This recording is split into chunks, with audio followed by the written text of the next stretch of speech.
من فيض مولانا الغفور قرآن رب العالمين جاء لنا نبراس نور فيه السعادة واليقين أسمى المعاني في السطور نسمو بها دنيا ودين نلقى الشفاعة في النشور بدلائل النور المبين في حفظه تحلو الأمور ما خاب من يرجو المعين نلقى الشفاعة في النشور بدلائل النور المبين بدلائل النور المبين.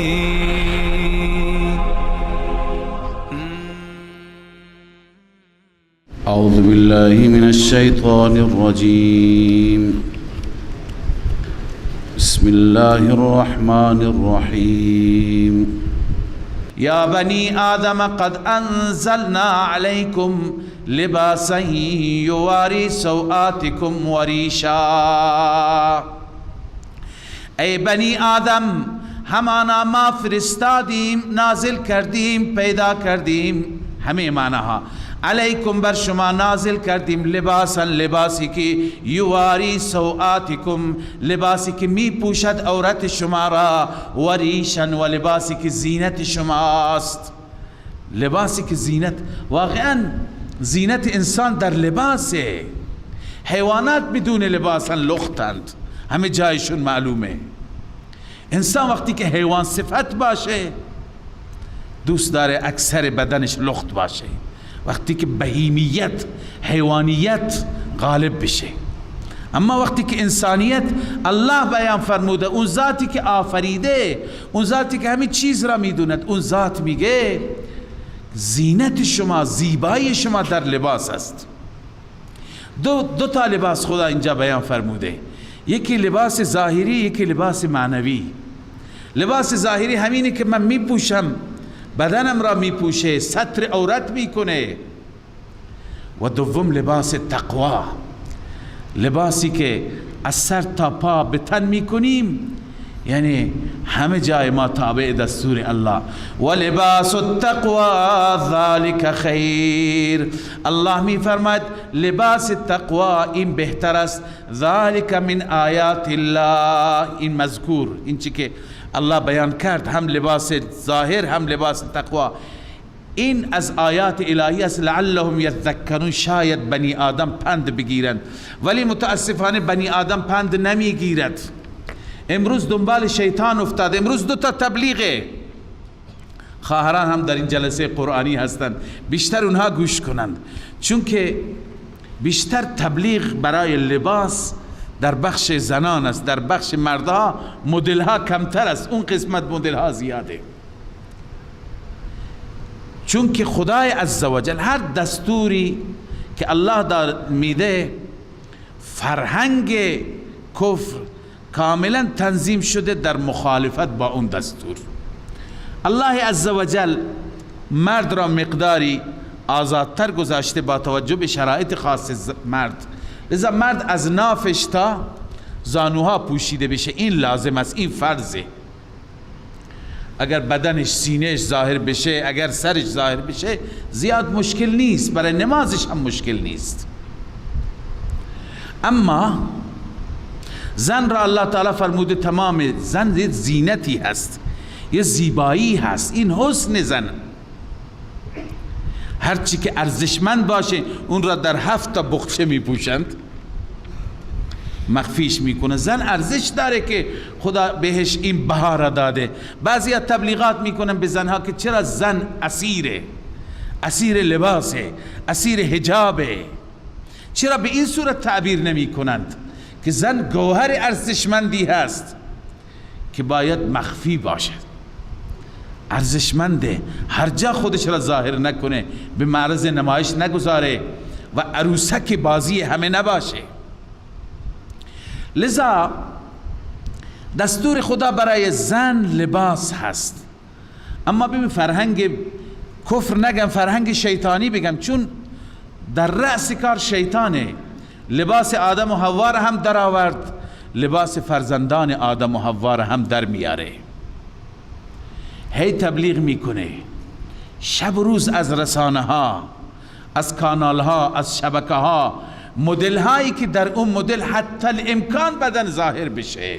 این مده، این پیشرفته، این ترقی هست. بلا تشبیه نصف سینه ها پیدا بشه، نصف پا پیدا بشه، هر چی که عریانی بیشتر بشه، این ترقی تره، مترقی تره، پیشرفته تره. ببین این فرهنگ اساس گذاری شده در جهت مخالفت 100% با آیات وحی، آیات کلام الله مجید. پس یک زن مسلمان باید تقلید نکنه، باید اون فرهنگ را با پشت پا بزنه. اون فرهنگی که در اون لباس تنگه، در اون لباس کوتاه است، در اون لباس چاکداره، چنان چاکی که بدن پیدا میشه، در اون لباسی که یقش طوری تنظیم میشه که نصف سینه پیدا بشه. یه خواهر مؤمنه خیاطی نامه‌ای نوشته بود که به خواهران تذکر بدید، الان بیشتر میآیند به ما سفارش میدن، میگن طوری این یقه را تنظیم کنید که نصف سینه پیدا بشه. بلا نسبت، العیاذ بالله. این همون چیزی هست که شیطان میخواد. اگر کسی دنبالش بره اختیار داره، فمن شاء فلیؤمن و من شاء فلیکفر. ایمان میاره ایمان داشته باشه، نه کفر میکنه کفر کنه. خدا هم سوگند خورده لأن جهنم منکم اجمعین. لذا این چیزی هست که ما آگاه نیستیم، متوجه نیستیم و داریم تقلید میکنیم. زنان جامعه ما اونو میپسندند. چرا؟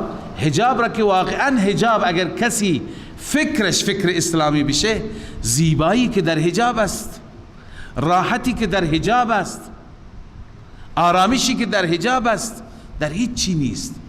لذا الله می فرماید یا بنی آدم لا یفتننکم الشیطان. ای بنی آدم شما را در فتنه واقع نگرداند شیطان. ای لا یخدعنکم، شما را فریب ندهد.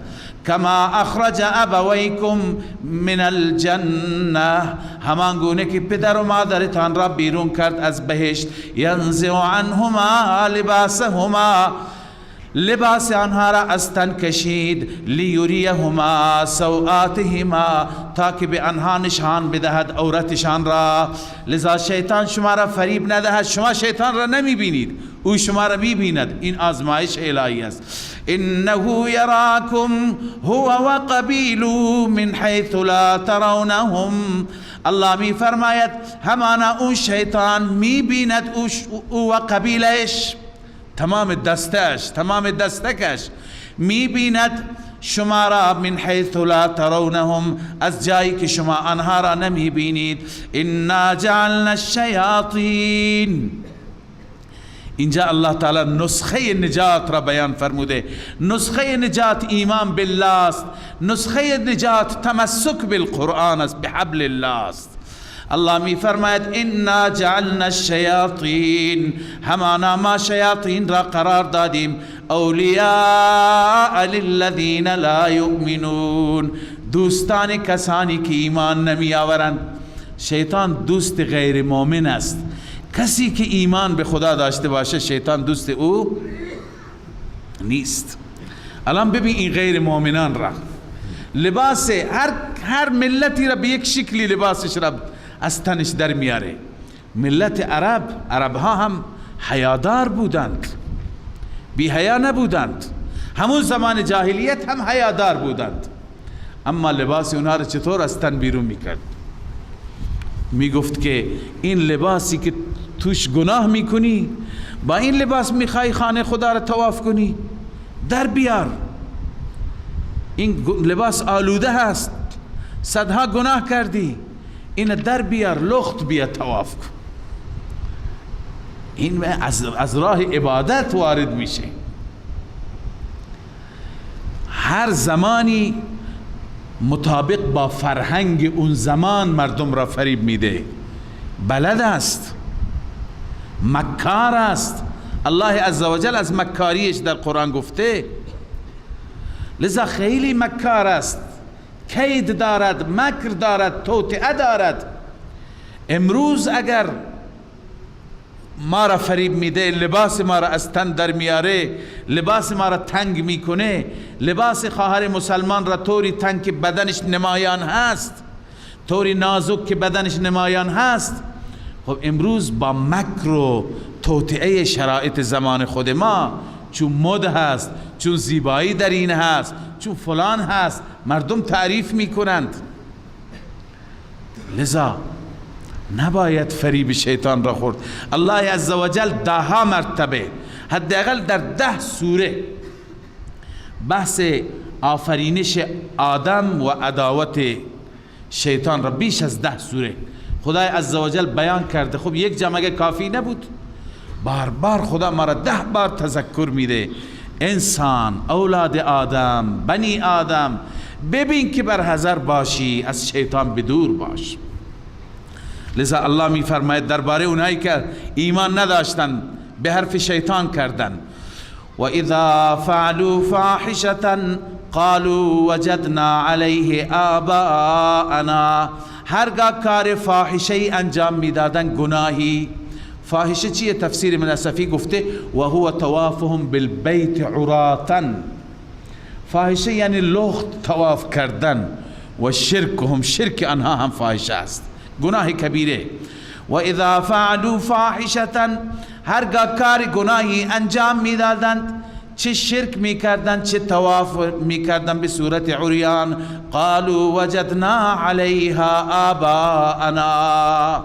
بهانهشون چی بود؟ میگفتن یافتیم بر این پدران ما را، والله امرنا بها، الله ما را امر کرده به این چیز. الله میفرماید بی انصاف ها، خدا امر نمی کند به کار بی افتی و فحشا. قل ان الله لا یأمر بالفحشا، خداوند امر به فحشا نمی کند. اتقولون علی الله ما لا تعلمون، آیا بر خدا میگی اون چیزی که نمیدونی؟ بر خدا افترا. خدا به چی کارهایی دستور میده؟ قل امر ربی بالقسط، بگو رب من امر کرده مرا به انصاف. انصاف چیه؟ یکی هست ظلم، یکی هست انصاف. ببین بحث مشرکین مکه هست، سوره مکی هست. مشرکین مکه خیلی فساد داشتن، اما اینجا که 2 تا ذکر شده، یکی شرک، یکی لباس، بدون لباس طواف کردن. لذا در مقابل اینها میگه انصاف. شرک ظلمه، ان الشرک لظلم عظیم. انصاف توحیده. بالقسط را ابن عباس تفسیر کرده ای لا اله الا الله، لا اله. این انصافه، این انصافی که بغیر از خدا هیچ کسی را فریاد نزنی، هیچ کسی را عبادت نکنی. قل امر ربی بالقسط، رب من امر کرده به انصاف، به توحید، بلا اله الا الله، و اقیموا وجوهکم عند كل مسجد. عند كل مسجد، مسجد 2 معنا دارد، یکی مکان سجده، مثل همین که ما هستیم. اقیموا وجوهکم یعنی در هر مسجد چهره تان را راست برای ذات الله قرار بدی، غیر الله را نکن سجده. یا اینکه مسجد مصدر میمی هست، یعنی سجده کردن. به وقت هر سجده کردنی برای الله سجده کن، نه غیر الله را. میری قبر سجده میکنی، بت سجده میکنی، انسان را سجده میکنی. کلیپ های آمده در پاکستان، هندوستان، بعضی جهلا هستند میره انسان را سجده میکنن، بر پای یک انسان میفته و سجده میکند. الله میگه من سجده کن. ودعوه مخلصین له الدین. تنها سجده کافی نیست، دعا هم فقط از خدا بخواه.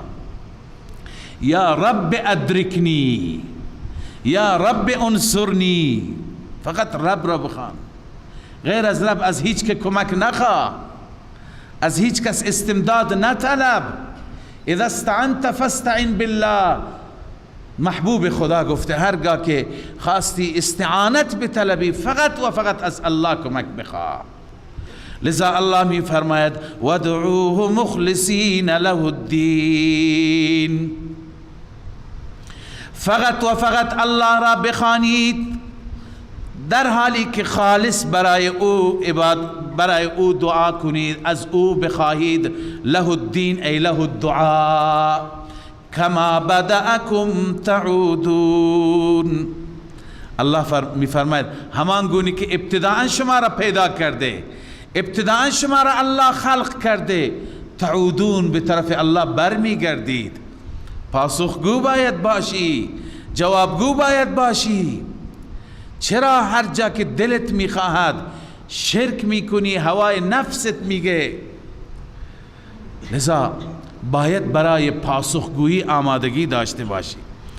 اما باز هم الله عزوجل میفرماید همه این جماعت گمراه نیست. فریقا هدا و فریقا حق علیهم الضلاله. گروهی هدا ای هداهم الله، گروهی از همین قریش مکه الله اونها را هدایت کرد، مؤمنان، اصحاب رسول الله، یاران. و فریقا حق علیهم الضلاله، و گروهی دیگر که بر آنها ضلالت ثابت شده، ای لازمتهم فلا یخرجون منها. ضلالت اونها را لازم است، از ضلالت خارج نمی شوند. اینها کیا هستند؟ انهم اتخذوا الشیاطین اولیاء من دون الله. اینها کسانی هستند که شیاطین را ولی خود، دوست خود، حامی خود گرفتند بغیر از الله. و یحسبون انهم مهتدون، و فکر میکنند که آنها بر هدایتند. یکی از راههای شیطان اینه که گاهی ما به راه گمراهی هستیم، راه شرک و بدعت هستیم، فکر میکنیم ما کار خوبی میکنیم. داره شرک میکنه، فکر میکنه داره عبادت میکنه. این خیلی خطرناک است. لذا الله عزوجل میفرماید که شما باید راه شیطان را رها کنید و راه رحمان بیایید. در پایان این بحث بازم الله میفرماید که زینت خودتون را به وقت هر سجده داشته باشید. ببینید مشرکین زینت را در می آوردن به وقت عبادت. زینت چیه؟ لباس. به وقت طواف در می آوردند. انسان باید در وقت عبادت زینتش را داشته باشد. یا بنی آدم، ای اولاد آدم، خذوا زینتکم عند کل مسجد. به وقت سجده، به وقت طواف، مسجد الحرام می رفتن طواف می کردن، زینت داشته باشید.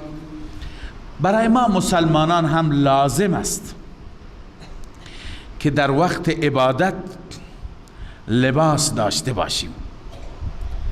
اگر لباس به اندازه پوشیدن عورت نباشد، نماز انسان صحیح نمیشه. برای مرد اینه که از ناف تا زانو همراه با زانو پوشیده بشه. اگر ظاهر بشه نمازش درست نیست. برای زن لازم هست که از سر تا پا بغیر از دو کف دست و بغیر از قرص چهره بقیه بدن پوشیده بشه. اگر ظاهر بشه نمازش درست نیست. سر لخت نماز بخوند یا طور روسری را ببندد که 1/4 سر، که 1/4 زیاد حساب میشه، ظاهر بشه دیگه نمازش صحیح نمیشه. همچنین ببین یکی هست لباسی که ستر عورت ما بکنه، یکی هست لباس زینت، لباس زیبا. از نظر استحباب، این از نظر فرض بود که عرض کردم، از نظر استحباب به وقت عبادت بهترین لباس را بپوش. لباسی که با اون لباس فقها اینطور فرق قائل شدند و بیان کردند. لباسی که با اون لباس جلوی مردم ظاهر نمیشه، خجالت میکشی پیش مردم بری، همه بهت میخندند، با اون لباس نماز خواندن هم گفتن کراهت داره، گرچه عورت را بپوشد فرض ادا میشه، با اون لباس نماز نخون. بلکه لباسی که جلوی، مثلا یک کسی هست که لباس کار داره، دیشب سوالی هم آمده بود، لباس کار داره، لباس کار، خب میرید مهمانی با اون لباس، میری جلوی مردم با اون لباس، لباسی که از بالا تا پایین همش گریس و روغنه، همهش نمیدونم که گل و سیمانه، مصالحه. خب بهتره که به وقت نماز با این لباس نماز نخونم، مگر در صورتی که حرج باشد، مشکل باشد. لذا با لباسی که انسان جلوی مردم ظاهر میشه، لباس زیبایش هست که هم ستر عورت بکنه هم زیبا باشه، با اون لباس سزاوار است که انسان نماز بخوند. لذا الله می فرماید یا بنی آدم خذوا زینتکم عند کل مسجد، به نزد هر مسجد، به وقت هر سجده یا به وقت هر مسجد جای سجده، و کلوا واشربوا ولا تسرفوا، بخورید بنوشید اسراف نکنید. مردم جاهل بنابر وسوسه شیطان بسیاری از چیزهای پاک را و طیب را بر خود حلال قرار داده بودند. مثلا به وقت طواف لباس نمی پوشیدند و در وقت حج روغن و گوشت استفاده نمی کردند. اینهایی که می گفتند که به هر حال لذیذ هستند، بهتر هستند، می گفتند اینها در این ایام برای ما حرام هستند. البته یک گروهی از اهل یمن بودند که گوشت نمی خوردن، روغن نمی خوردن، می گفتن که نباید تلذذ کرد و نباید خوشگذرانی کرد، یه چیز خشکی، یه چیز بیکیفیت بخوریم. نه، نعمت خدا را بر خود حرام نکن، بخور، مصرف کن، اما ولا تسرفو، اسراف نکنید. انه لا يحب المسرفین، بدون شک الله عزوجل اسراف کنندگان را دوست ندارد. اسراف کنندگان، یکی هست اسراف در مال، یکی هست اسراف در عمل. سوره مکی از هر دو اسراف را شامل میشه. اسراف در مال اینه که انسان زیاده روی کنه، فضول خرجی بکنه، یا اینکه اسراف در مال اینه که مال را در راه گناه و معصیت مصرف بکنه، مال را برای صرف موسیقی، برای دهل، برای عرض کنم که انواع منکرات، این هم اسرافه. یا اینکه در راه شرک، در راه غیر الله، برای رونق کردن بازار شرک، اینا همه جزء اسراف است. انه لا يحب المسرفین، اگر به این معنا باشد، شرک باشد، معناش اینه که خداوند مشرکین را دوست ندارد، و اگر به معنی اسراف باشد در راه معصیت خرج کردن، خدای عزوجل کسانی را که خرج می کنند در راه معصیت دوست ندارد. قل من حرم زینة الله التي أخرج لعباده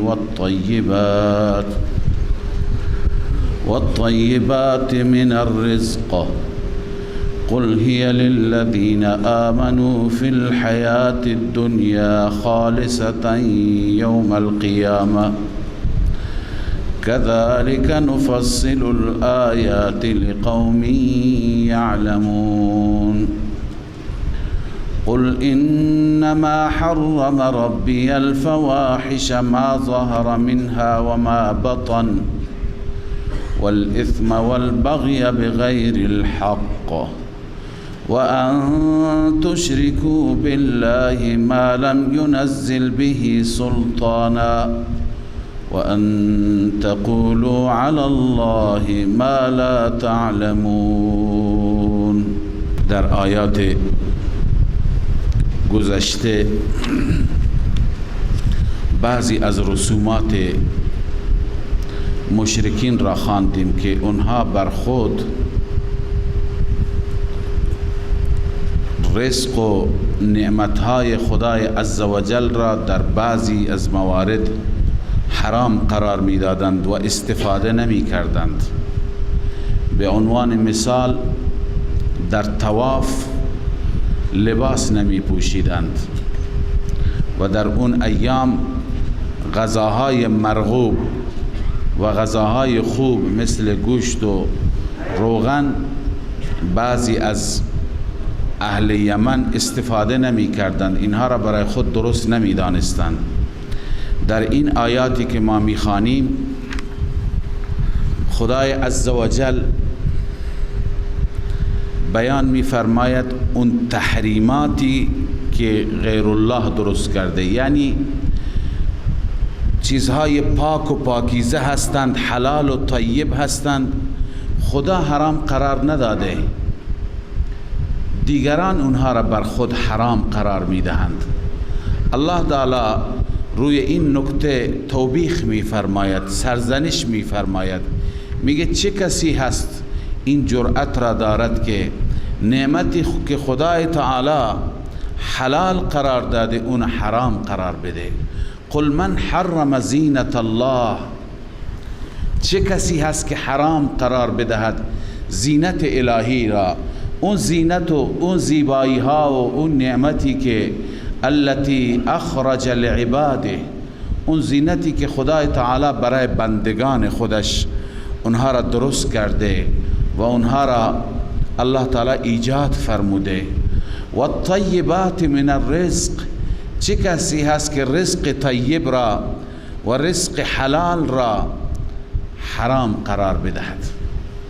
ببینید عزیزان، بسیاری از مردم هستند که ندانسته از روی نادانی مالهای پاکیزه را، نعمتهای طیب را بر خود حرام قرار میدهند و از خود در میارند، معلوم نیست که از کجا میارند، دلیلشون چی هست که رزق روزی پاک را و زینتها و زیبایی هایی که خدای عزوجل برای انسان مباح قرار داده اینها را حرام قرار میدهند. از این آیه معلوم میشه که هیچ احدی نمیتواند حلال خدا را حرام قرار بدهد. حتی اگر ما درباره یکی از حلال، یکی از رزق حلال ما بگوییم که بر من حرام هست و بر خود حرام بکنیم، واجب است، چون یه اشتباه بزرگی مرتکب شدیم، واجب است و لازم هست که از او مصرف بکنیم، بخوریم و چون که بر خود حرام قرار دادیم این نوعی سوگند و قسم یاد میشه، کفاره قسم بدهیم. رسول اکرم صلی الله علیه و سلم با وجود اون مقام بلند و مقام عظیمش نمی توانستند که حلال خدا را حرام قرار بدهند. سوره تحریم برای همین است. جریان عسل که آن حضرت صلی الله علیه وسلم عسل خوردند و بعضی از همسران گفتند که یه بویی می آید، شاید این عسل یک گیاه متعفن و بدبوی خورده، که آن حضرت بر خود حرام قرار داد. الله عزوجل در قرآن سرزنش کردند، یا ایها النبی لما تحرم ما احل الله، ای نبی من، ای پیامبر من، چرا شما حرام قرار میدی اونی که خدا حلال قرار داده؟ پس حلال خدا را حتی پیامبر که خلیفه و جانشین به حق خدای عزوجل است نمیتونه حرام قرار بده، چه برسد به یک انسانی. خیلی از انسانها هستند، افراد هستند، معلوم نیست روی چه دلیلی از نعمتهای خدا استفاده نمی کنند. خب بعضی وقتها ما از نظر مریضی مشکل داریم، دکتر پرهیز میده، خوبه، احتیاط بکنه، اما غذای خوب نمیخوره با وجودی که خدا داده، لباس خوب نمی پوشه، حتی نظافت هم نمی کند. بس افراد هستند که میگه همین ملنگی خوبه، یعنی نظافت را هم رعایت نمی کنند. اینها همه نعمت هایی هستند که الله به ما داده که استفاده بکنیم. رسول مکرم صلی الله علیه و سلم فرمودند که من از دنیا چند چیز را میپسندم، یکی از اونها خوشبویی بود، عطر بود که آن حضرت همیشه میزدند، معطر بودند. آن حضرت مسواک چنان میزدند که 5 وقت نبود، به وقت نمازها فقط یا به وقت وضو. آن حضرت در هر حال میزدند، از خواب بلند میشدند میزدند، وضو میگرفتند میزدند، قبل از نماز میزدند، غذا میخوردند میزدند، حتی که شب میخواستن بخوابم میزدند. در آخرین لحظات آن حضرت با عمل مسواک از بس که روی نظافت آن حضرت عمل میکردند، پایبند بودند، میزدند. لذا بهترین نعمتها زیبنده بندگان مؤمن خدای عز و جل هست. چرا بندگان مؤمن بعضی ها از نعمتهای خوب استفاده نمی کنن؟ بله، اون چیزی که نامناسب است غفلت است، خدا فراموشی هست، تکبر هست، لباس زیبا بپوشد و تکبر بکند. اما وقتی که رسول الله درباره کبر صحبت فرمودند، یکی گفت، سوال کرد یا رسول الله که هر کسی از ما دوست داره لباس زیبایی بپوشد، کفش خوبی بپوشد، آیا این کبر است؟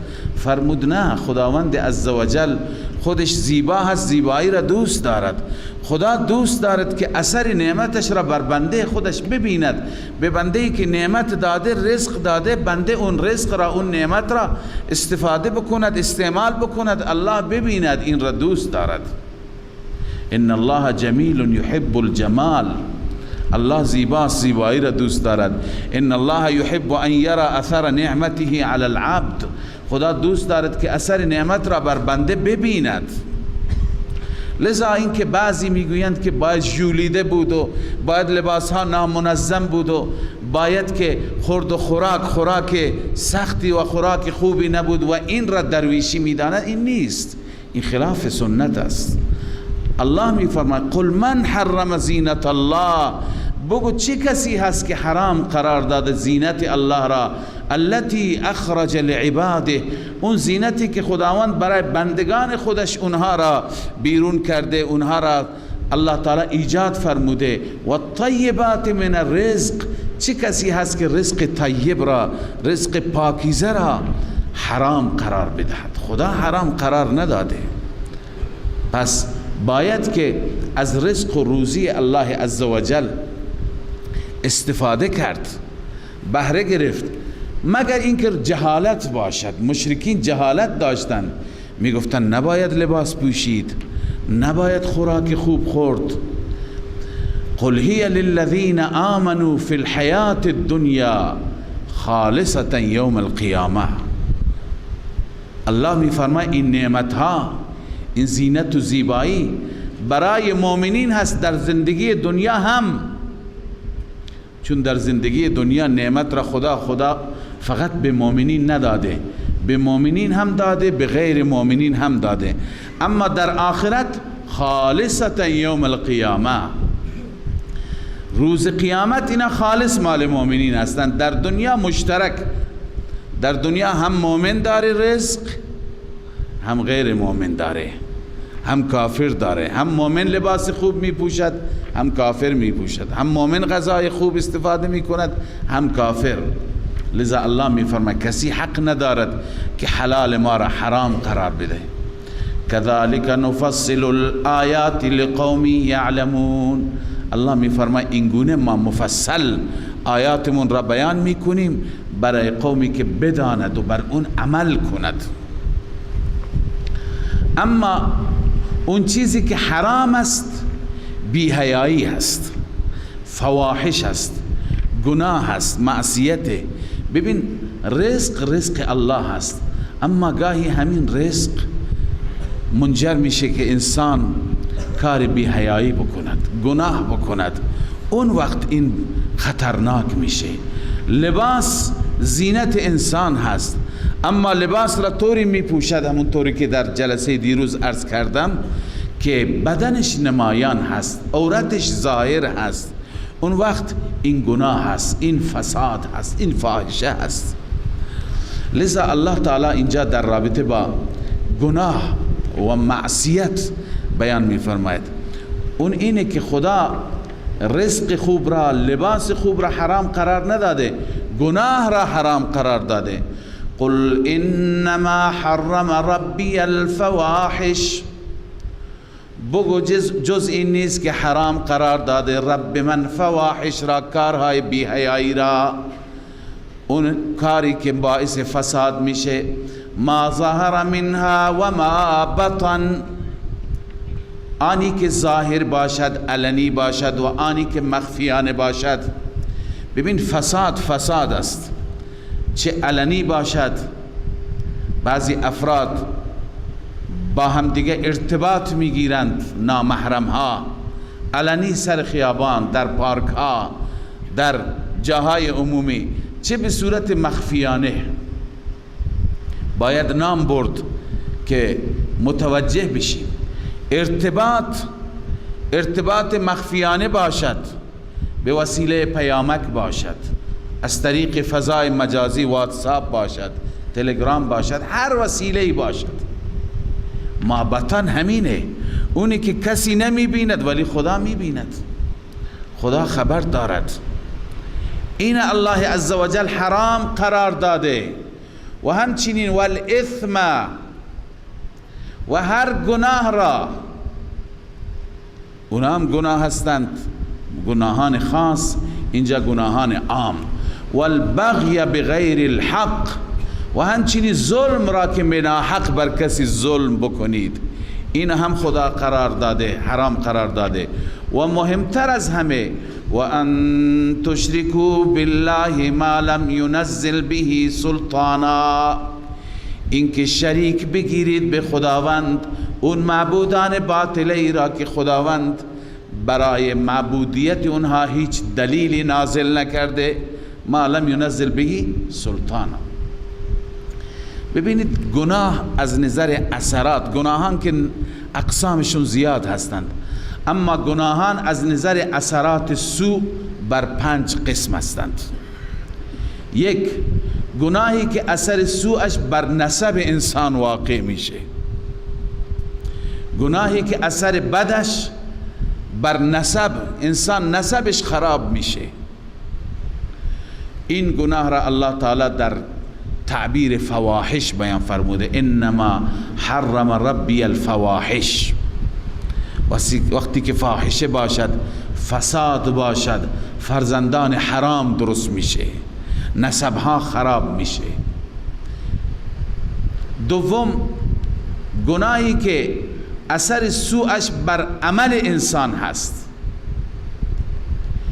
این گناه را الله عزوجل با اسم تعبیر فرموده که اسم بعضی ها اینجا تفسیر کردن، گفتن مراد شراب هست. شراب، مشروب، گناهی هست که بر عمل انسان تأثیر دارد، انسان را بد عمل می کند. چه بسا انسان ها هستند که به فساد و به زنا کشیده می شوند از مصرف کردن مشروب. عمل انسان را کلا خراب می کند، دل انسان را قسی می کند، سنگ می کند، چشم انسان را هیز می کند و انسان را بدترین اثرات را بر عمل، بر قلب و قالب، بر درون و بیرون شراب دارد. پس بعضی از گناهان هستند که بر اعمال انسان تأثیر گذار هستند، اون را الله تعالی به وسیله شراب و اسم اینجا تعبیر کردند. و بعضی دیگر از گناهان هستند که اثرش بر عزت انسان است و بعضی ها اثرش بر مال انسان هست و جان انسان هست. الله این را تعبیر کرد بر والبغی بغیر الحق. ظلم عزت انسان را هم میبرد. شخصیت هر چه بزرگ باشد، پادشاه باشد، وقتی که ظلم بکند از نظر مردم پشیزی هم ارزش ندارد. لذا این گناه کسی که ظلم میکند از طریق ظلم هم مال خودش را اضافه میکنه، مال مردم را بالا میکشد. این گناه هم اثرش بر عزت انسان بی عزت میشه و مال انسان هم حرام میشه. و دیگه گناهی هست که بر روح و روان انسان اثر بد میگذارد و انسان را از نظر روح و روان به سوی بیعقلی و کودنی میبرد. این را الله تعالی تعبیر کرد به شرک، و ان تشرکوا بالله ما لم ينزل به سلطان. هر گناهی اثر خودش را دارد عزیزان. بعضی گناهان هستند انسان را بخیل میکنند، بعضی گناهان هستند انسان را سنگدل میکنند، بعضی گناهان هستند انسان را بدچشم میکنند. هر گناهی اثر منفی را دارد. اینجا انواع گناه ها را الله تعالی نام برد به خاطر اینکه اشاره بکند به انواع اثرات این گناهان. لذا الله می فرماید و ان تشرکوا بالله ما لم ينزل به سلطانا، و اینکه شما شریک بگیرید به خداوند آن معبودانی که لم ينزل به سلطانا، الله عزوجل بر معبودیت اونها هیچ دلیلی قائم نکرده. و ان تقولوا علی الله ما لا تعلمون، و اینکه بر الله بگویید اون چه که نمیدانید، از روی گمان، از روی تخمین. بعضی از افراد هستند که نمیدونند و پشت سر الله بر خدای تعالی افترا میگن، العیاذ بالله، میگه خدا اینطور گفته. این گناه است، این که انسان نمیداند و چیزی را بگوید. ولکل امت اجل، اینجا یک شبهی هست، یک سوالی هست. این ولکل امت اجل اون سوال را جواب داده. اون سوال این است که پس خدا چرا این دشمنان خودش را عذاب نمیده؟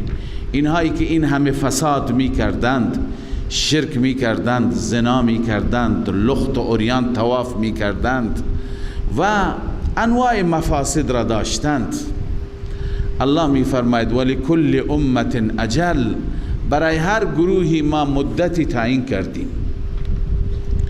ببینید این آیه میتواند جواب بسیاری از سوالات شما را هم بده.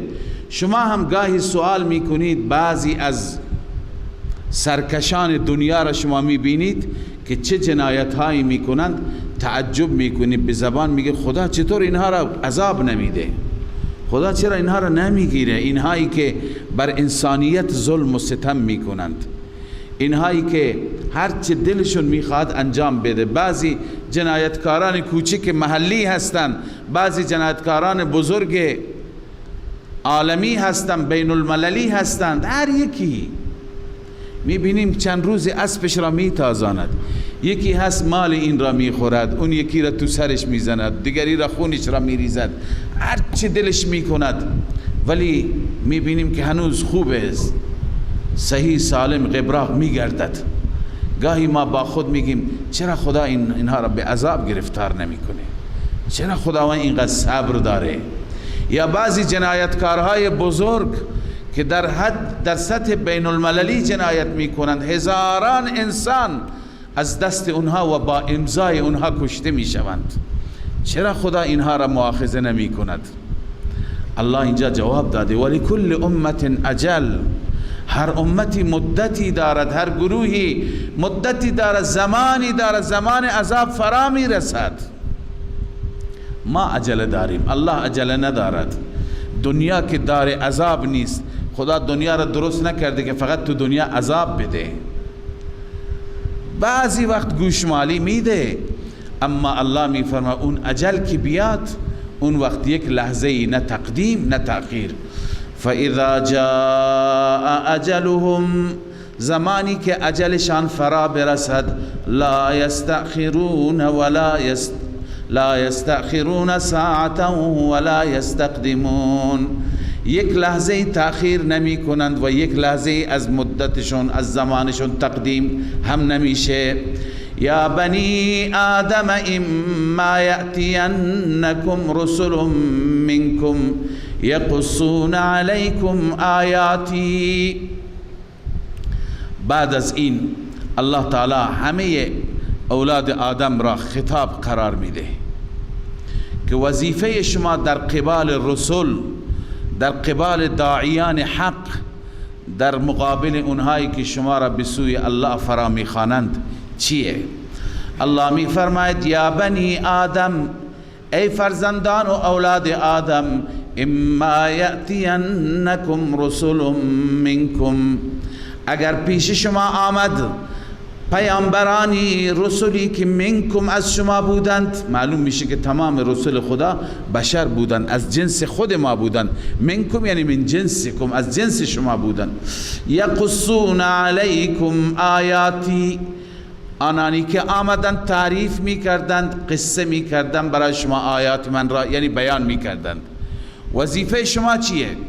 فمن اتقا و اصلح. خب انسان همیشه در مقابل داعی حق دو قسم است، یا اینکه میپذیرد یا انکار میکند.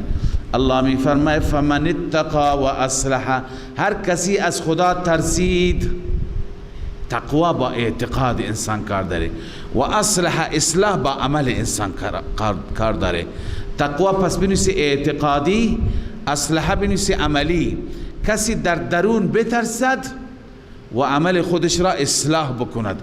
فلا خوف علیهم ولا هم یحزنون، بر آنان خوفی نیست، آنان از وضعیت فعلی نترسند، عذاب برای اونها نیست و درباره آینده خودشون هم حزین و غمگین نباشند. اما کسانی که تکذیب میکنند، والذین کذبوا بآیاتنا واستکبروا عنها، کسانی که تکذیب میکنند آیات ما را و تکبر میکنند از آن آیات، خودشون را بزرگتر از آیات میدانند. اولئک اصحاب النار هم فیها خالدون، اینها اهل جهنم هستند، اهل آتش هستند، همیشه در آن آتش ماندگارند.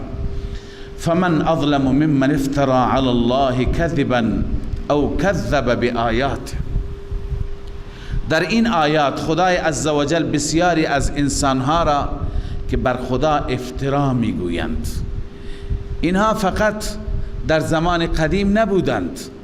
وقتی که این آیات را ما بخوانیم، مفسرین میگویند درباره یهودی ها هست و مسیحی ها هست و مشرکان مکه که یهود بر خدا افترا میگفتند عزیر فرزند خداست و مشرکین میگفتند ملائکه دختران خدا هستند، مسیحیان میگفتند عیسی فرزند خداست. اینا دروغ هایی که درست کردند. اما در زمان ما، در عصر ما هم هست. در عصر ما شاید جرأت نکنند بگویند که فلان فرزند خداست. اونا هم که میگفتن فرزند خدا، میدونستن که فرزند به معنای اینکه از خداوند العیاذ بالله زاییده شده نیست. فرزند خدا یعنی نائب خدا. معمولا فرزند ما انسان ها نائبان ما میشوند، در مغازه، در کشاورزی، در دامداری. انسان وقتی که ضعیفتر میشه همه کارها را دیگه فرزند انجام میده، نیابت میکنه. فرزند یعنی نائب، یعنی جانشین. اونها که میگفتند عیسی فرزند خداست یعنی نائبه، میدونستن عیسی از مریم متولد شده. نائب است به این معنی که هر کاری که خدا داشته باشد این انجام میده. عزیر نائب هست، هر کاری که خدا بگوید این انجام میده. پس بیا که عزیر را بخوانیم، عیسی را فریاد بزنیم. در عصر ما هم همین طوره.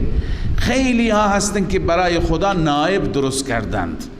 میگویند که این دوستان خدا، صالحین، اولیاء، پیامبران، امامان، اینها را خداوند اختیاراتی داده، نیابت داده، لذا هر چی که میخوای از اینها بخواهید، اینها مشکل شما را حل میکنند.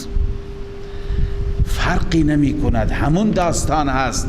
لذا الله می فرماید فمن اظلم ممن افترى علی الله کذبا او کذب بآیاته، چه کسی ظالم تر است از اون انسانی که افترا می گوید بر الله یا تکذیب می کند آیات خدا را.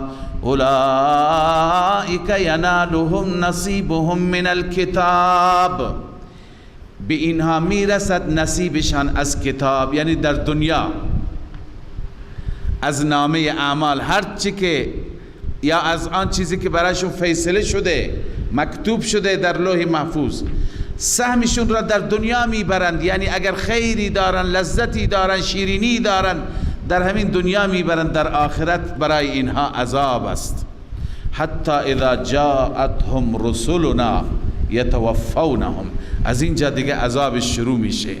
حتی که وقتی بیاید پیش اینها فرستادگان ما که اونها را وفات بدن. ببینید اینجا آمده رسولنا، رسول جمع رسول است. رسول یک فرستاده را میگن، رسول فرستادگان. از اینجا معلوم میشه که فرشتگانی که روح انسان را قبض میکنند یک فرشته نیست، هزاران و میلیون ها فرشته هستند. گاهی شما سوال میکنید چطور در یه لحظه واحد صدها انسان اینجا میمیرند، در شهرهای دیگه میمیرند، در اروپا میمیرند، در آمریکا میمیرند. اسرائیل چطور روح همه را قبض میکند؟ برای همه اسرائیل نیست، اسرائیل فرماندهی را به دست دارد. برای هر انسانی ملکی تعیین میشه، برای هر انسان فرشته‌ای. قل یتوفاکم ملک الموت الذی وکل بکم، روح شما را میگیرد اون ملک موتی که برای شما تعیین شده، برای شما الله تعالی اون را به او سپرده. اینها همه تحت فرماندهی اسرائیل هستند، همه ملک الموت هستند. اصل ملک الموت اسرائیل هست. پس از اینجا که صیغه جمع آمده معلوم میشه فرشتگان زیادی هستند، عددشون را الله بهتر میداند. لذا الله می فرماید حتی اذا جاءتهم رسلنا یتوفونهم، حتی که پیش این مشرکان می آیند رسول ما، فرستادگان ما، اون فرشته هایی که ما برای قبض روح فرستادیم، یتوفونهم که روحشان را بگیرند. قالوا اینما کنتم تدعون من دون الله، از اینجا توبیخ شروع میشه، از اینجا سرزنش شروع میشه. میگویند به اینهایی که غیر خدا را میخواندند، از غیر خدا استمداد میکردند، از عیسی و عزیر، از پیامبران و اولیاء، صالحین، امامان، اونها را میگه اینما کنتم تدعون من دون الله، کجا هستند اونهایی که شما اونها را غیر از خدا میخواندید، اونها را فریاد میزدید، از اونها استمداد میطلبید، بگیم بیایم به کمک شما. قالوا ضلوا عنا، میگن گم شدند اونها از کمک ما، از یاری و نصرت ما، اونها ناپدید شدند. و شهدوا علی انفسهم انهم كانوا کافرین، الله می فرماید این انسان ها بر خود گواهی میدهند که ما کافر بودیم، واقعا کفر کردیم، واقعا به خدا شریک قرار دادیم در کنار خدا. بعد از این در دنیا وقتی که روحشان را میگیرند، بعدا روحشان را میگیرند و اینها را الله عزوجل میفرماید میبرند به طرف همکیشهای اونها، هم مذهبای اونها، مثل اینها اهل شرک بودند.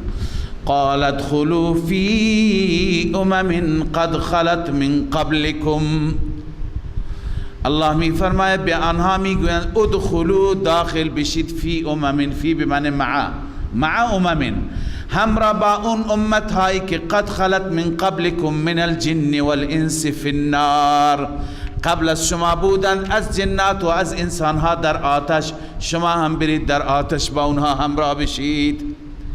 همه را میبرند در آتش.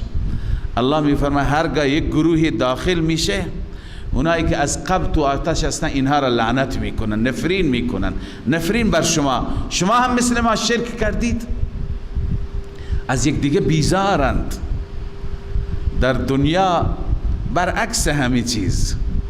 الله حفاظت بکنه. بعضی افراد که در دنیا به زندان میفتند، زندانی که تازه میره بقیه زندانیا باش همدردی میکنه، یک مقدار سبک میشه، میگه ناراحت نباش میگذرد، آخر با هم رفیق میشن، دوست میشن. بعضی افراد دیدیم که از زندان همراه هستند و دوست شدند، بعدن که آزاد شدند دوستیشون خیلی ثابت مانده، خیلی با هم دیگه همدردی میکنه، اونجا در اون سختی به درد هم میخورند. ولی اونجا این خبرها نیست، اونجا برعکسه. اونجا الله میفرماید هر گروهی که وارد جهنم میشه الله حفاظت کنه. کلما دخلت امت لعنت اختها، هرگاه که یک گروهی داخل میشه لعنت میکند اختها، یعنی هم کیشهای خودش را هم مثلهای خودش را. حتی اذا ادارکوا فیها جمیعا، حتی وقتی که می افتند در آن جهنم همگی، همه می افتند. قالت اخراهم لاولاهم، میگویند اخرا یعنی اونهایی که تابع بودند، لاولاهم برای اونهایی که متبوع بودند، یعنی این خادم ها و مرید ها و کوچک کوچک ها به رؤسای خودشون میگویند. رؤسا کیا هستند؟ اونهایی که اینها را گمراه کردند، اونهایی که اینها را به سوی شرک تشویق کردند، اونهایی که ما به تعبیر امروزی میگیم در قدیم جنات و انسانها مردم را تشویق میکردند بیایید به سوی غیر الله پرستی، بیایید بت بپرستید، بیایید قبر بپرستید. امروز هستند در شبکه ها، در کانال های مجازی افرادی که انسانها را دعوت میدهند. بعضی ها به سوی مسیحیت دعوت میدن، میگه بیا عیسی مسیح مشکلت را حل میکنه. خیلی از مسلمانان جاهل بیخبر از دین به اون سمت و سو میروند. بعضی ها هستند که به سوی شرک ها دیگه دعوت میکنن، بیایید در فلان جا مشکلتون حل میشه. تبلیغات هست، اگر چشم نداری چشمت بینا میشه، اگر فلج هستی خوب میشی، اگر هر مشکلی داری هر حاجتی داری بیا اونجا فقط این کار را بکن. اینها که دعوت میدن دعوتگران، اینها اولا هستند، اینها متبوعن، اینها رئیسند. اون مرؤوس ها، اون تابعین، اون خادمین، اون کسانی که به عنوان مرید بودند و حرف شنوی داشتند، اونهایی که گوسفندای خودشون را میکشتند، شترهای خودشون را میکشتند، همه چیز را در راه اینها فدا میکردند، اونها اونجا شکایت میکنن بر علیه رئیس ها. چی میگن؟ قالت اخراهم لاولاهم، میگوین تابعین به متبوعین، ربنا هؤلاء اضلونا، بر اله این گروه این جماعت ما را گمراه کرد، فآتهم عذابا ضعفا من النار، به اینها 2 برابر عذاب بده، 2 برابر اینها را بسوزان که اینها ما را گمراه کردند. جواب ربانی الله جواب میده، قال لكل ضعف، برای هر یکی از شما 2 برابر و چند برابر است عذاب، ولكن لا تعلمون، اما شما نمیدانستید، ابتدا نمیدانستید که همه شما مثل هم عذاب میبینید.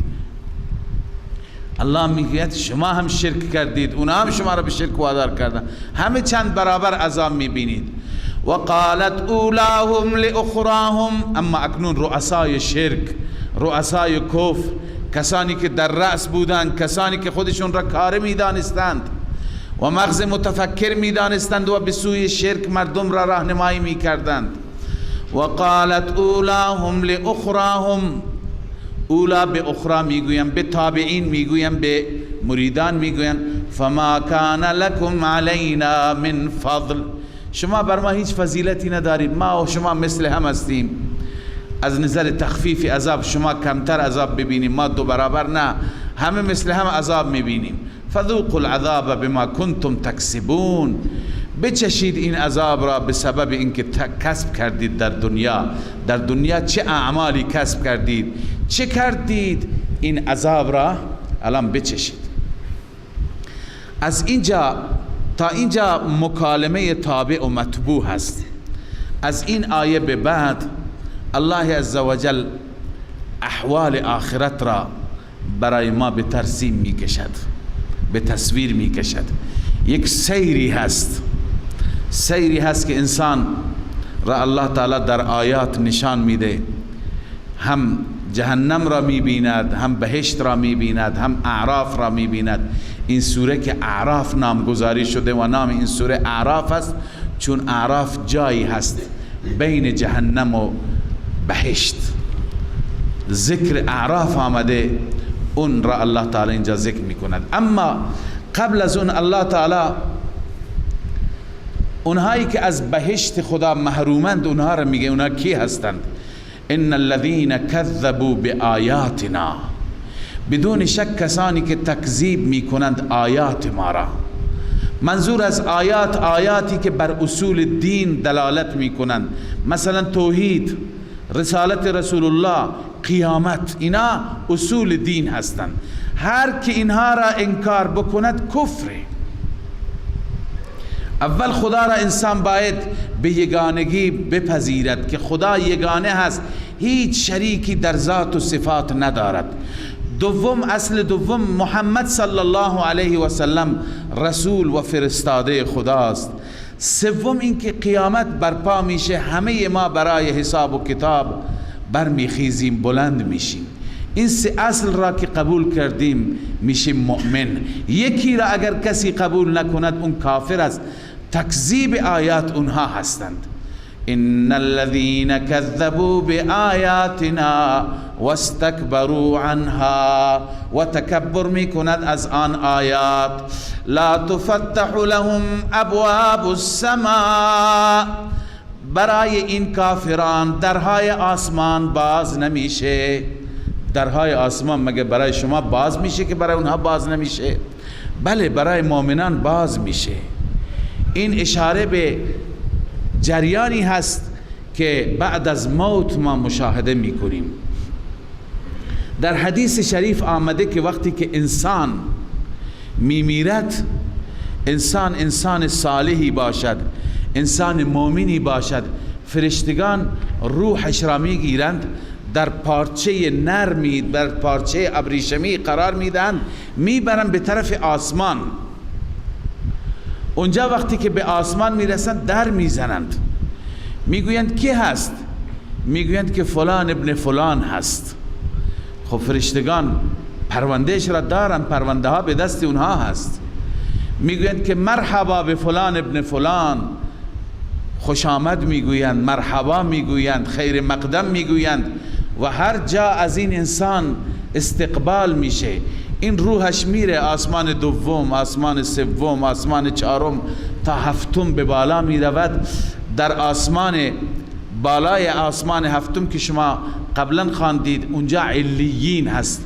کلا ان کتاب الابرار لفی علیین، نامه اعمال ابرار و روح ابرار اونجا میره در علیین قرار میگیرد.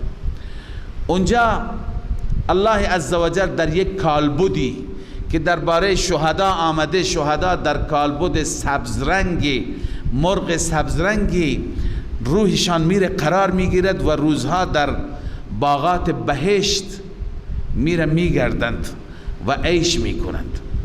بقیه انسان ها بر اساس مراتب خودشون در اونجا جای دارند. پس ببینید گشودن درهای آسمان به این معنا.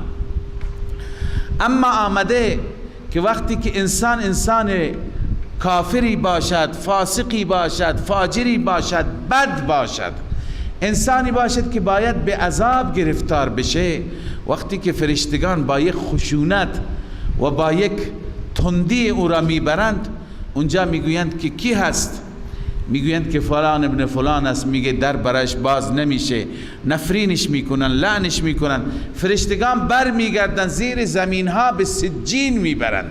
سجین زندانی هست و جایی هست که کتاب و نامه اعمال فجار اونجاست. کلا ان کتاب الفجار لفی سجین. پس از این حدیث که من مختصرش را خدمت شما خواندم متوجه شدید که در باز شدن آسمان یعنی چه. الله می فرماید کسانی که آیات ما را تکذیب می کنند یا کسانی که تکبر می کنند، لا تفتح لهم ابواب السماء، اینها برای اینها درهای آسمان باز نمیشه، چون درهای آسمان به سوی بهشت گشوده میشه، باز نمیشه. ولا يدخلون الجنه، مقصود این است الله می فرماید وارد بهشت نمی شوند حتی یلج الجمل فی سم الخیاط، حتی که شتر بره در سوراخ سوزن. سوراخ سوزن چقدر هست؟ خیلی کوچیکه که شما اون نخ باریک را هم 10 بار میزنید تا بتونید داخل ببرید. لذا این سوراخ کوچک سوزن آیا ممکن هست شتری از تو این رد بشه؟ ممکن نیست. همونطور که ممکن نیست ورود اونها، مثالی هست الله ذکر کرده، ورود اونها به بهشت ممکن نیست. و کذالک نجزی المجرمین، الله می فرماید ما مجرمین را اینگونه به کیفر اعمالشون میرسانیم، جزایشون میدیم. کجا میکنن این مجرمین؟ چه کار میکنن؟ چه میشه برای اونها؟ الله می فرماید لهم من جهنم مهاد، برای اونها از جهنم یعنی از آتش رخت خواب هست. منظور اینه که پایین هم آتش، و من فوقهم غواش، از بالا هم لحافی هست از آتش، از جهنم، از جنس جهنم، یعنی زیر دست و پایش هم آتش، بالای بدنش هم آتش. کنایه از این است که از هر طرف این انسان بدبخت کافر را آتش محاصره کرده. و کذالک نجزی الظالمین، الله می فرماید ما ظالمین و مشرکین را این گونه پاداش میدیم، به کیفر اعمالشون میرسانیم. خب این مال ظالمین هست، مال کافرینه، مال مشرکینه، مال مجرمینه. اما شما مؤمنین انشاءالله، والذین آمنوا وعملوا الصالحات، بشارت کسانی که ایمان دارند، ایمان آوردند و عمل صالح انجام دادند. فقط ایمان کافی نیست. هر جا در قرآن نگاه کن خداوند وقتی که مژده بهشت میده، در کنار ایمان عمل صالح لازمه، نماز لازمه، روزه لازمه، حج و زکات لازمه، نیکی کردن با بندگان خدا، نسبت به خدا، همه طاعات و عبادات لازمه. الله می فرماید لا نکلف نفسا الا وسعها، این در وسط جمله معترضه، شاید فکر کنی که خیلی سخته عمل کردن. الله می فرماید نه، به اندازه توانت بکن. ما هیچ انسانی را مکلف نمی کنیم مگر به اندازه وسعش، به اندازه توانش. خدای عزوجل از توان ما بیشتر نخواسته. خدای تعالی اگر میگفت در سال 6 ماه روزه بگیرید، اون وقت میدونستیم که قدر این ماه چی هست. الله تعالی مثل ابتدا که فرض شد، اگر دستور میداد روز 50 بار نماز بخوانید، اون وقت قدر این 5 وقت را میدونستیم. لذا الله از توان بیشتر ما را مکلف نکرده. این اندازه که الله الان مشروع کرده، اگر انسان این اندازه انجام نده، پس این انسان واقعا لاابالی هست، نسبت به خدا و نسبت به دستورات خدا توجه ندارد.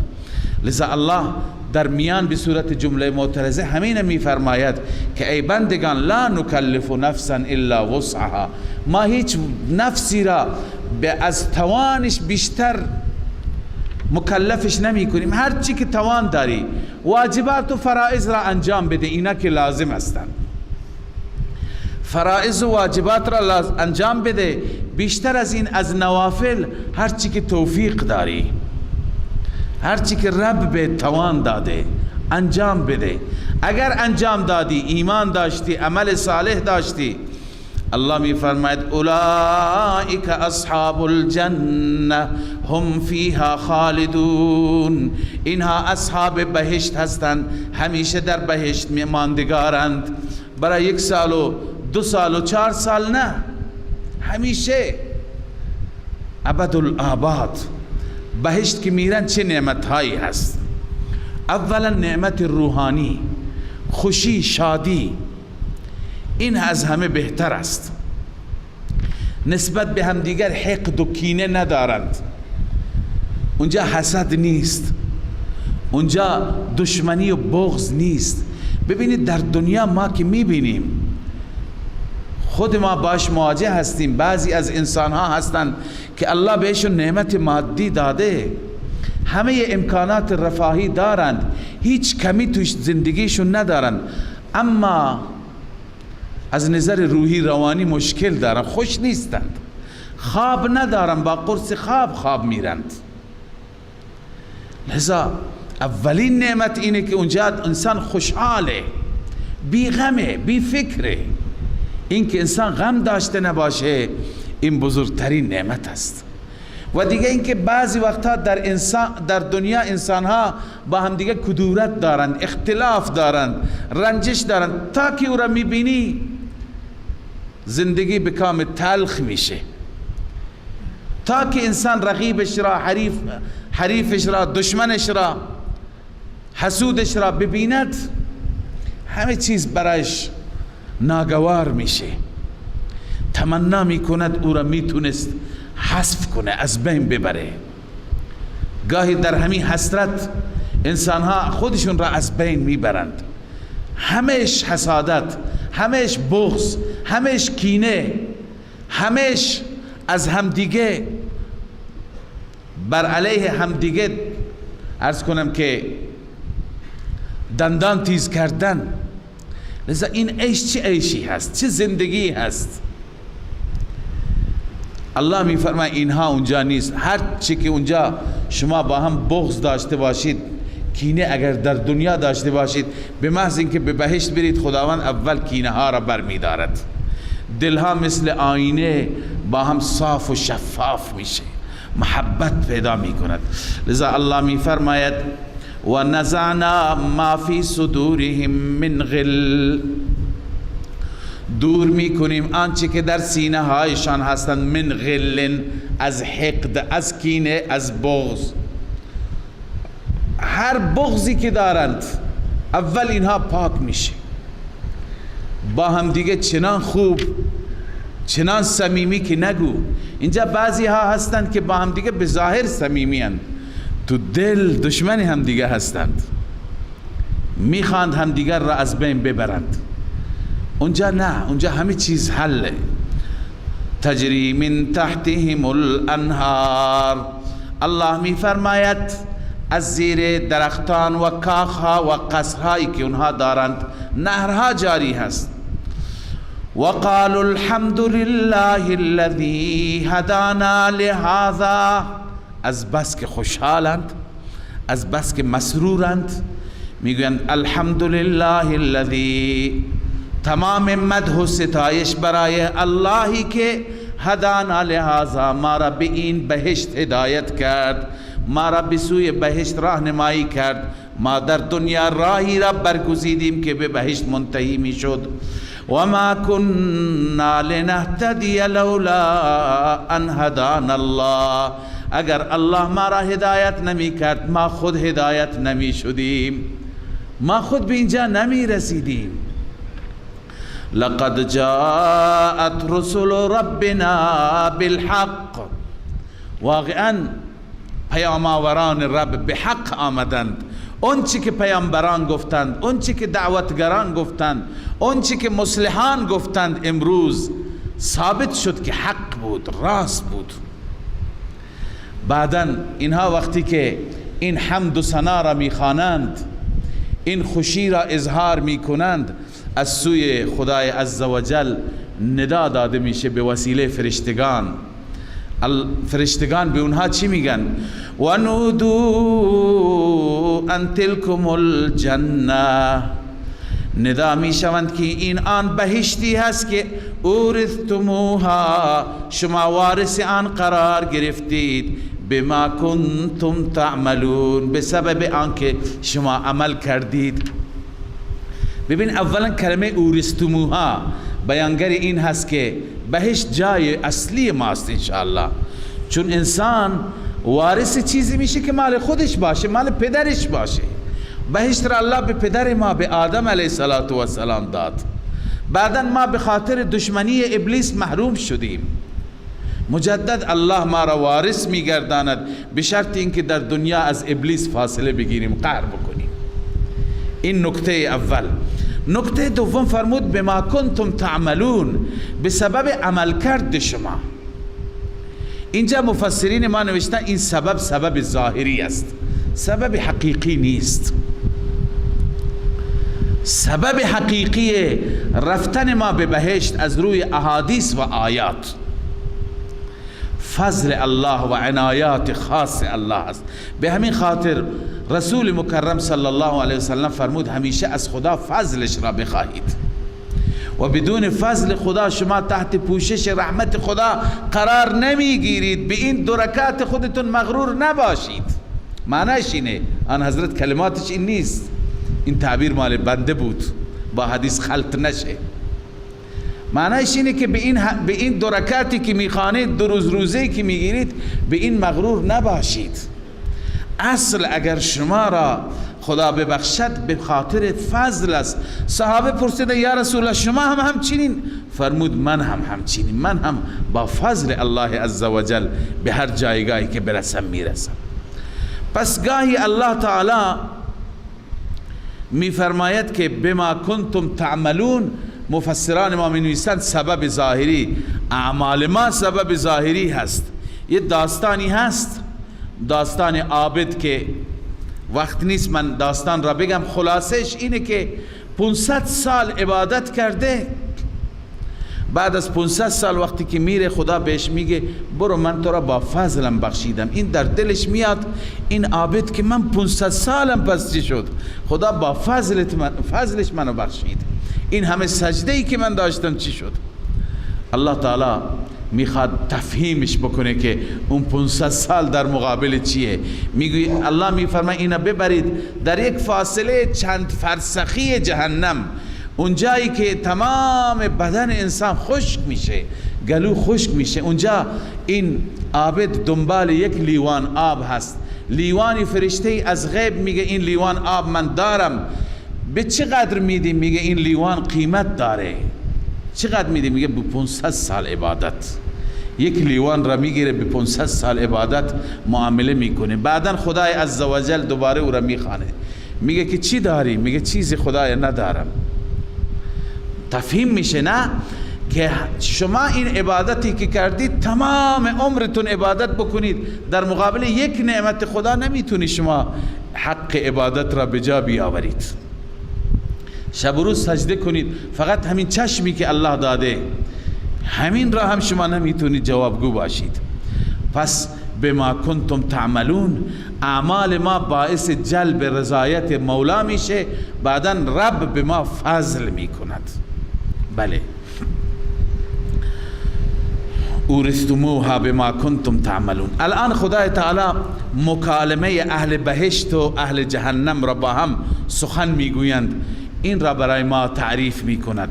الله میفرماید و نادا اصحاب الجنت اصحاب النار، اهل بهشت صدا میزنند اهل جهنم را، بهشون میگویند ان قد وجدنا ما وعدنا ربنا حقا، این که ما یافتیم آنچه که وعده کرده بود رب با ما حق یافتیم. فهل وجدتم ما وعد ربکم حقا، آیا شما هم آنچه که الله با شما وعده کرده بود یافتید؟ حق یافتید؟ شما را در دنیا انبیا دعوتگران میگفتند با این اعمال به جهنم میرید، به آتش میرید، باور نکردید. الان به اونجا رسیدید یا نه؟ قالوا نعم، میگویند بله، همونطوری که شما میگید. فاذن مؤذن بینهم، الله میفرماید یک مؤذنی، یک اعلام کننده اعلام میکند بین آنها، لعنت الله علی الظالمین، لعنت خدا بر ظالمین. یعنی ظالمین، منظور از ظالمین اینجا گفتم مفسرین مشرکین از رحمت خدا به دور، هیچ اثری از رحمت نمی بینن. شرک انسان را خیلی محروم می کند. گناهان دیگه هنوز ان الله لا یغفر ان یشرک به و یغفر ما دون ذلك لمن یشاء، برای هر کسی بخواد هر گناهی را می بخشد، اما شرک را الله نمی بخشد. لذا ظالمین مشرکین هستند. این اعلام کننده کی هست؟ بعضی مفسران گفتن این اسرافیل است، چون اعلام وظیفه او هست. بعضی نوشتن جبرائیل است، بعضی گفتن فرشته دیگه هست. علی ای حال اعلامی میشه که از این به بعد بدونید ظالمین مشرکان انتظار داشته نباشه، انتظار رحمت. لعنت الله علی الظالمین، اونا از رحمت بدورند. ظالمین کی هستند؟ الذين يصدون عن سبيل الله ويبغونها عوجا، آنهایی که باز می داشتند از راه الله. ببینید ظالمین همین هایی هستند که از طریق تبلیغات سوء مردم را گمراه می کنند، مردم را به سوی شرک، به سوی غیر الله پرستی، به سوی قبر پرستی فرا می خوانند. آنهایی که یصدون عن سبیل الله، علامه آلوسی گفته یعنی یمنعون الناس عن دین الله، مردم را از دین خدا باز می دارند. بالنهی عنه و ادخال الشبه فی دلائله، شبهات در دلائل دین ایجاد می کنند، شک و شکوک ایجاد می کنند. اینها هستند ظالمین. و یبغونها عوجا، و در دین خدا کجی می طلبند، انحراف می طلبند، می خواهند که انحراف بیاد، مردم از صراط مستقیم به انحراف کشیده بشند. و هم بالآخرة کافرون، وصف سوم نسبت به آخرت هم منکرند. اینها را دیگه میگویند که از رحمت خدا بدور هیچ امیدی داشته نباشید. اما یک گروه دیگه هست، این گروه را میگه اصحاب اعراف. اعراف جایی هست، پرده‌ای هست یا دیواری هست بین جهنم و بین بهشت، جنت خدا. چنانچه ابن عباس میگه، قول ابن عباس هم همینه، قول بقیه مفسران. امام رازی گفته الذي عليه الاکثر ان المراد من الاعراف، اونی که اکثر علما بر اون عقیده دارن اینه که مراد از اعراف اعالی ذلك السور المضروب بین الجنة والنار، بر یک سکوی بلند و بالایی که دیواری هست بین بهشت و جهنم اونجا قرار دارن. یه خلق عظیمی بلا تکلیف اونجا هستند، هم اهل بهشت را میبینند هم جهنمی ها را میبینند. اونجا اونها قرار دارن. از رسول الله صلی الله علیه وسلم صحابه پرسیدن یا رسول الله اعرابی ها کی هستند؟ قیل یا رسول الله فمن استوت حسناته و سیئاته، در روز قیامت اگر یک انسانی هم حسناتش برابر باشه هم سیئاتش برابر باشه، هم نیکی ها هم بدی ها، این کجا میره؟ قال اولئک اصحاب الاعراف، اینها اصحاب اعراف هستند که لم يدخلوها و هم یطمعون، همونطور که قرآن میگه هنوز وارد بهشت نشدند ولی طمع دارند، طمع دارند به رحمت رب. این اصحاب اعراف اونجا نشستند، جهنمی ها را، کفار را، مشرکان را ملامت میکنند. چی میگویند؟ و بینهما حجاب، بین اصحاب النار و بین اصحاب جنه حجابی هست، پرده هست، دیواری هست، سکوی هست، نام اون سکو اعراف است. و علی الاعراف رجال یعرفون کلا بسیماهم، بر اعراف مردانی هستند که هر یک را با سیمایشان میشناسند. از سیما و از علامت چهره میداند که این مشرک کافر جهنمیه و اون یکی مؤمن و موحد است. بله، ابتدا با اهل بهشت مکالمه میکنند. مکالمه چیه؟ عرض سلام و عرض ادب است. و نادوا اصحاب الجنه، اصحاب اعرافها اهل بهشت را میکنند ان سلام علیکم، برادرانی که وارد بهشت شدید سلام بر شما. سلام بهترین دعای خیر است. همدیگر را زیاد سلام بگوییم. این دعای مؤمن برای مؤمن پذیرفته میشه. السلام علیکم معنیش اینه که از هر آفت، از هر مصیبت، از هر ناگواری در دنیا و آخرت محفوظ باشی. یکی از ناگواری ها جهنم است، یعنی از جهنم محفوظ باشی. لذا اونها میگن سلام علیکم، از هر آفت و مصیبت در امان باشید، سالم باشید. لم يدخلوها وهم يطمعون. این جمله معترضه اصحاب اعراف را الله معرفی میکند، میفرماید خودشون وارد بهشت هنوز نشدند اما طمع دارند، امیدوارند. اما اینها رویشون را به طرف بهشتی ها میکنن، به طرف جهنم اصلا نگاه نمیکنن. از اشاره قرآن معلوم میشه که قرآن فرموده و اذا صرفت ابصارهم. طلاب میدونن صرفت صیغه مجهول است، یعنی خودشون نگاه نمیکنن، ناخودآگاه اگر چهرهشون برگردانده میشه. گاهی آدم میخواد یک کسی را نگاه نکند اما در غفلت همینطور بدون اختیار نگاه میکند. لذا الله میفرماید و اذا صرفت ابصارهم، وقتی که چشمهایشان برگردانده میشه تلقاء اصحاب النار، به جانب اهل نار، به جانب جهنمی ها چی میگویند؟ قالوا ربنا لا تجعلنا مع القوم الظالمین. بار اله ما را از این قوم ظالم قرار نده، از اینها ما را قرار نده. اصلا اون سمت و سو نگاه نمی کنه که وقت اشتباهی اون طرف نیندازن اونها را. لذا دعایشون این هست. و بعضی از جهنمی ها را می شناسند، یا انسان های معروفی هستند می شناسند، مثل فرعون و هامان و شداد و ابو جهل و ابو لهب و دیگه سرکش های دنیا در دنیا هستند، تک و توکی که سرکشی کردن، امروز هم نامشون هست. یا اینکه از سیما و از علامت می شناسند که اینها چه کاره اند، چون هر انسانی هر جرمی کرده با علامت ظاهریش معلوم میشه. لذا ونادى اصحاب الاعراف رجالا يعرفونهم بسیماهم. اصحاب اعراف ندا می کنند، صدا می زنند مردانی را که می شناسند، آن مردان را با سیمایشان، با چهرهشان می شناسند. قالوا ما اغنا عنكم جمعكم وما كنتم تستكبرون. به آنان میگویند جمع شما هیچ نفعی به شما نداد. شما در دنیا جمعیتی داشتی، پارتی داشتی، لشکری داشتی، ارتشی داشتی، کجاست اون ارتشت؟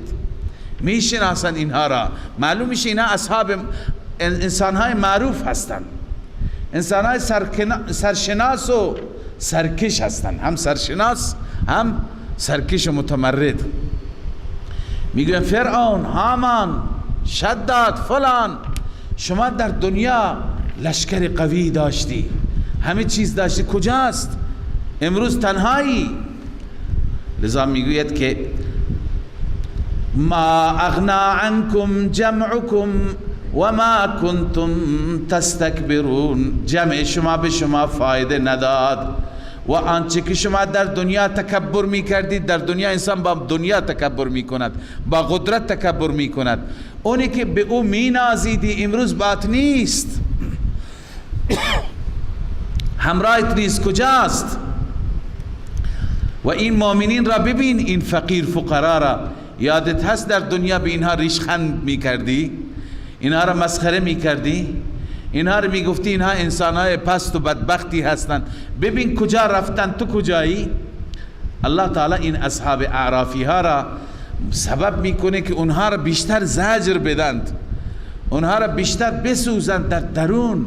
این شکنجه روحی هست که این همون فقرا دنیا بودن که ما اینها را انسانی حساب نمی کردیم، عددی حساب نمی کردیم. امروز جایگاه اونها را ببین، جایگاه ما را ببین.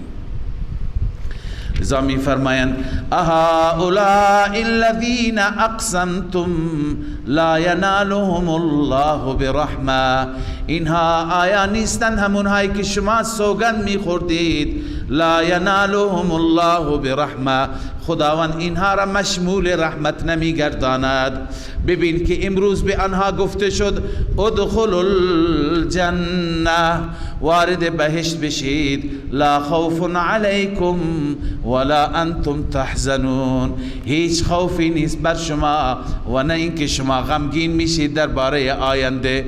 برای آینده تون هم هیچ غمی ندارید، برای همیشه جایتون راحته. لذا به اونها میگویم، به سرکشان میگه ببین مؤمنان چه بردی کردند، شما کجا واقع شدید، کجا افتادید.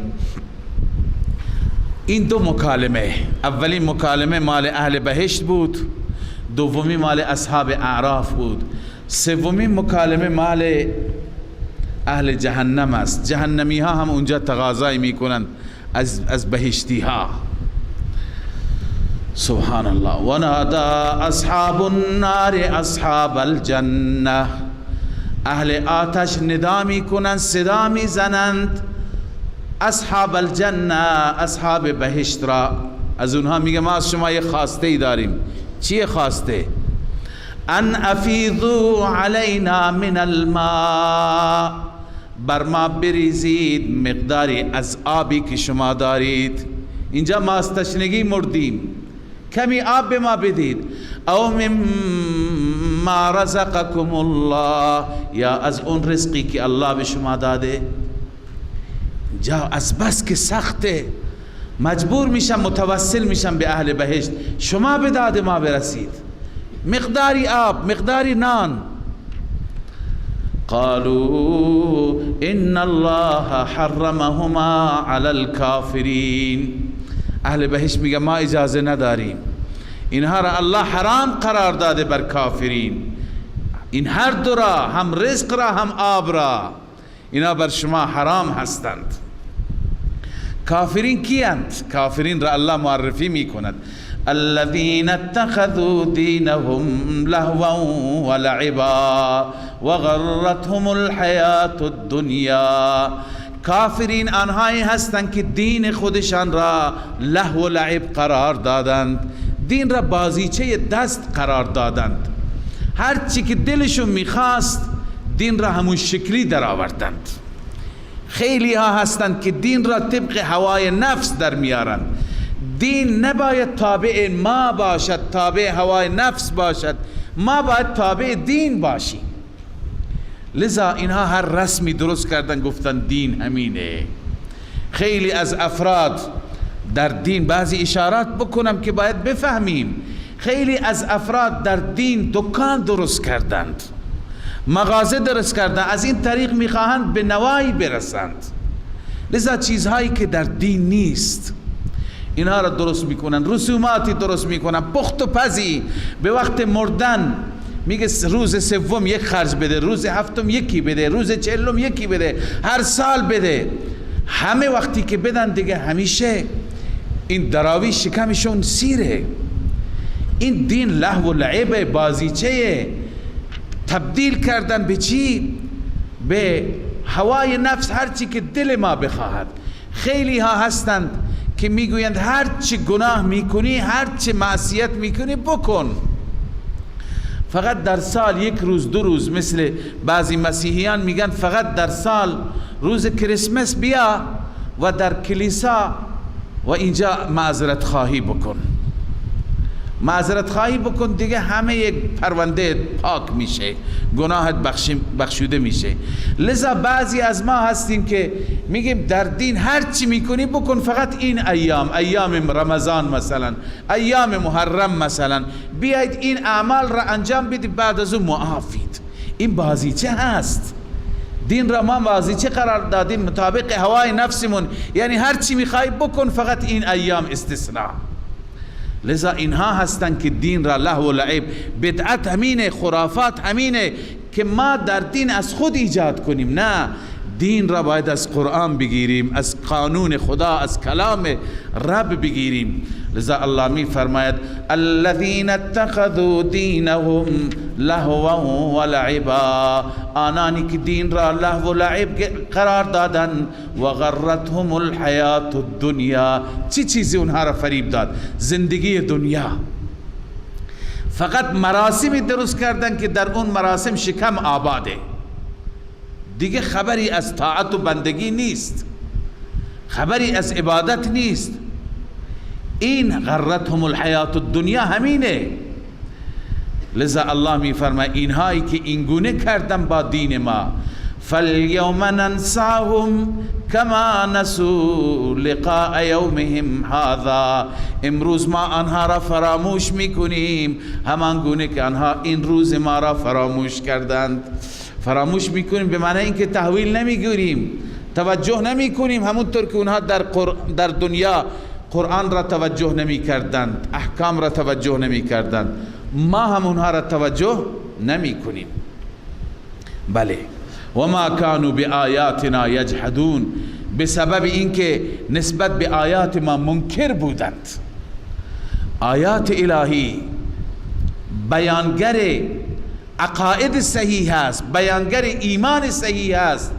آیات میگه در عبادت نباید غیر از خدا کسی را پرستش کرد، در دعا و ندا نباید به غیر از خدا از کسی استمداد کرد، از کسی طلبید. ولی اونها اینها را انکار میکردن، میگفتن نه ما نتیجه گرفتیم، ما رفتیم کلیسا نتیجه گرفتیم، رفتیم فلان قبرستان نتیجه گرفتیم، فلان بت نتیجه گرفتیم. داستان در مقابل آیات. لذا الله می فرماید آیات ما را منکر بودن، امروز ما تحویلشون نمیگیریم. صدق الله العظیم. من فيض مولانا الغفور قرآن رب العالمين جاء لنا نبراس نور فيه السعادة واليقين أسمى المعاني في السطور نسمو بها دنيا ودين نلقى الشفاعة في النشور بدلائل النور المبين في حفظه تحلو الأمور ما خاب من يرجو المعين نلقى الشفاعة في النشور بدلائل النور المبين بدلائل